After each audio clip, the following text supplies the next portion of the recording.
Allez, salut à tous et à toutes, bienvenue sur la chaîne Expert Pilot School et bienvenue dans la rubrique en moins de 2.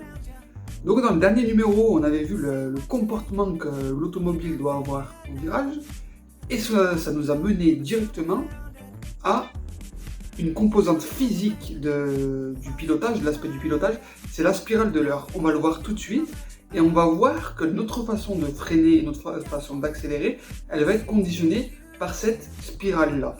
Et ce, dans n'importe quel virage qu'on va rencontrer. Allez, sans plus attendre, explication. Alors, le petit truc en plus, c'est que la spirale de l'heure, on va pouvoir la voir grâce au volant. Quand je vais arriver dans mon virage, je vais commencer à braquer et plus je vais rentrer dans mon virage, plus je vais surbraquer.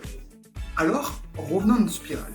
Au maximum, je vais pouvoir en utiliser les 90 premiers degrés. Au-delà de cette limite, au freinage, soit je serai plus à la limite, soit je vais sous-virer, soit je vais survirer. Dans un virage qui nécessite plus d'un quart de volant, je vais pouvoir utiliser les 90 degrés entiers. Selon l'angle du virage, mes 90 degrés arriveront au point de corde ou pas, comme vous pouvez le voir dans l'exemple. Après ces 90 degrés, ça sera la spirale d'accélération qui va venir croiser la spirale de freinage et je vais devoir réaccélérer. Voilà comment on reste à la limite dans un virage.